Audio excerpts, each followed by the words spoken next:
Join us on Patreon and become part of our journey to uncover history's untold stories. Your support helps us create in-depth content, bring hidden narratives to life, and keep history alive for everyone.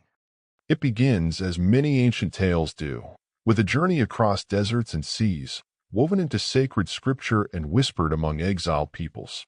The story of the ancient Israelites, enslaved, delivered, exiled again, is a chronicle inscribed in the Torah, etched into stone tablets, and preserved in the collective memory of humanity. But what if part of this memory, a crucial part, has been hidden beneath centuries of revision, silence, and political erasure? What if the image of the Israelites, as imagined today, is not entirely true to history? For over 1,000 years, long before the term Jewish diaspora became synonymous with European exodus and settlement, a people of unmistakable African heritage lived, thrived, and worshipped in the lands of Israel, Egypt, and Cush. They weren't strangers to the land, they were the land. And yet, their story has been methodically erased, dismissed as folklore, or outright denied. The presence of black Hebrews, dark-skinned Semitic peoples from ancient Africa and the Levant, has often been treated as an uncomfortable truth in the study of biblical history. These were not tourists or traders passing through Canaan. They were the descendants of Abraham, the builders of Jerusalem, the authors of Psalms, the keepers of the Ark. But to acknowledge them is to unravel powerful narratives that have shaped the modern political and religious landscape.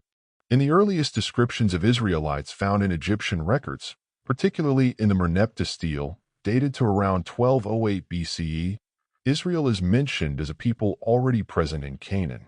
But no physical descriptions are given. For that, one must turn to biblical texts and cultural records, including depictions from ancient Egypt and Nubia. Egyptian tomb art shows Semitic peoples with varying skin tones, often including dark brown, tightly curled hair, and full lips, features unmistakably African in appearance. The Bible itself does not shy away from acknowledging this reality. In the Song of Songs, Solomon's lover declares, "I am black and beautiful, O daughters of Jerusalem." Song of Songs 1 verse 5. Moses' wife is referred to as a Cushite, an Ethiopian, suggesting that black lineage was not foreign to the Hebrew people but integral to them. In fact, Cush, Mizraim, Egypt, and Canaan, names often associated with African territories, were all said to be sons of Ham, the progenitor of several early civilizations in Africa and the Near East. The tribes of Israel were not born in isolation. They emerged from a swirling mixture of Afro-Asiatic cultures, pastoralists from the Horn of Africa, Semitic-speaking peoples from Arabia, and indigenous Canaanites. The patriarch Abraham himself originated from Ur in Mesopotamia, but traveled through lands historically tied to black-skinned peoples. Centuries later, during the Babylonian exile and after the destruction of the Second Temple, the Jewish diaspora began to scatter. Some moved toward Europe and developed what would become Ashkenazi culture. Others traveled deeper into Africa, particularly into Ethiopia, Sudan, and parts of West Africa. The Beta Israel of Ethiopia, long thought to be isolated converts, actually maintained Jewish customs, laws, and scripture long before European Jewish contact. They practiced the Sabbath, kosher dietary rules, and the laws of purity. In fact, their religious texts, preserved in Guizi, reflect Torah interpretations that predate much of the rabbinic Talmud.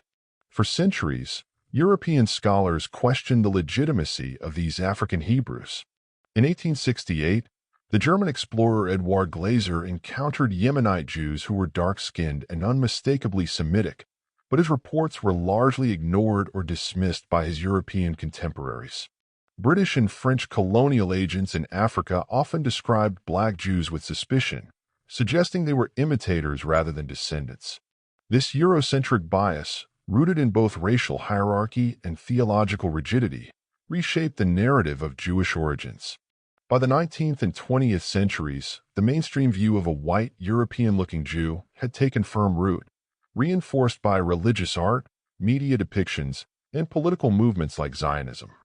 Zionism, born in 19th-century Europe, was as much a political reaction to European anti-Semitism as it was a spiritual movement. But the version of Jewish identity it promoted was predominantly Ashkenazi. When Israel was re-established in 1948, Jews from Europe flooded in. Later came Jews from Yemen, Iraq, and North Africa. But the inclusion of black Jews, especially from Ethiopia, was fraught with resistance. Operation Moses, 1984, and Operation Solomon, 1991, were airlift missions that brought tens of thousands of Ethiopian Jews to Israel. Yet upon arrival, many were not welcomed as lost brethren, but treated with skepticism. Questions were raised about their authenticity. Rabbis demanded they undergo conversion rituals. Some were denied the right to marry Israeli Jews unless they underwent additional religious scrutiny. Blood donations from Ethiopian Jews were quietly discarded by Israeli hospitals for years, citing health concerns, a scandal that emerged in the 1990s and deeply scarred Ethiopian-Israeli relations. Meanwhile, African-American communities in the U.S. began rediscovering their own ties to Hebrew heritage. Groups like the African Hebrew Israelites of Jerusalem traced their lineage back to the tribes of Judah and Levi. They weren't merely reinterpreting scripture, they were reclaiming a birthright stolen by centuries of imperial history. Many of these groups pointed to the transatlantic slave trade as the forced exile of Israelite peoples, noting how many West African tribes, such as the Igbo of Nigeria, carried oral traditions and customs remarkably similar to ancient Hebrew practices. Circumcision on the eighth day, dietary laws, naming ceremonies, all pointed to an ancestral memory. Modern scholarship has begun to catch up, albeit slowly. Genetic studies in recent years have shown surprising links between Ethiopian Jews and ancient Levantine populations, validating claims once ridiculed. Likewise, archaeological finds in the Horn of Africa and along the Nile Valley suggest a deep and complex relationship between ancient Israel and its southern neighbors. Yet despite mounting evidence, Black Hebrew identity remains marginalized, often dismissed as fringe or cult-like, especially in Western media portrayals. The question isn't whether Black Hebrews existed, they did, and they still do. The question is why their erasure was so effective, and what it reveals about the politics of memory. To erase Black Hebrews is not simply to ignore history, it is to sever a vital artery connecting the biblical world to Africa.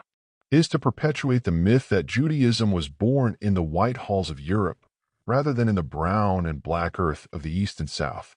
It is to deny a people their sacred place in the story they helped write.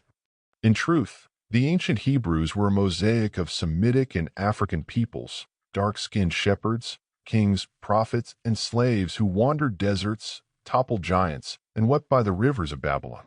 They were not European caricatures or sanitized relics. They were real, complex, and undeniably African in origin.